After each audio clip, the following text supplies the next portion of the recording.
0.004 plus 0.0004 കഴിഞ്ഞ് 4 അതിനേക്കാൾ എത്ര കൂടുതലാണെന്ന് ചോദിച്ചാൽ ഇത് രണ്ടും കൂടെ ആഡ് ചെയ്ത് ഇവിടെ എഴുതുക. 0.00044.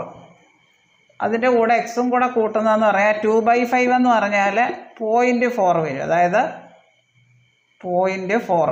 അതായത് എക്സ് കാണാൻ 0.4 മൈനസ് 0.00044. അതായത് അത് കുറച്ചാൽ മതി എക്സ് കാണാൻ. 0.4 വെറും 0.4നെ 0.4 എന്ന് എടുക്കുക. 0.00044 കുറയ്ക്കുക. അതായത് ഇവിടെ 0.000 എന്ന് കൊടുക്കാം. ഇവിടുന്ന് 3 ഇവിടെ ഒന്ന് 1 ബോറോ ചെയ്താൽ ഇവിടെ 10, ഇവിടെ 10ൽ നിന്ന് വീണ്ടും ബോറോ ചെയ്യുക. 9 ഇവിടെ 10, ഇവിടെ എല്ലാം 9 വരും.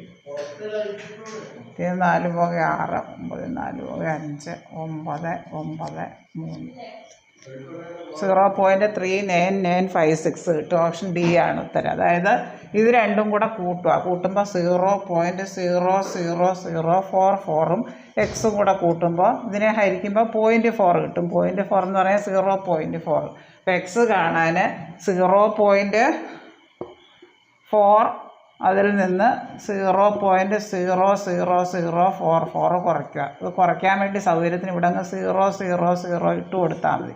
ഇവിടുന്ന് ബോർ ചെയ്യുമ്പോൾ ഇവിടെ 3, ഇവിടെ 10 വരും. ഇവിടുന്ന് ഇങ്ങോട്ട് എടുത്ത് വരുമ്പോൾ ഇവിടെ 9, ഇവിടെ 9, ഇവിടെ 9. ചെറിയ ക്ലാസ്സിൽ പഠിക്കുന്ന 10ൽ നിന്ന് 4 പോക 6, 9ൽ നിന്ന് 4 പോക 5, 9ൽ നിന്ന് 0 പോക 9 ഇവിടെ 0.39956. ഓപ്ഷൻ ബി ആണ് ഉത്തരം.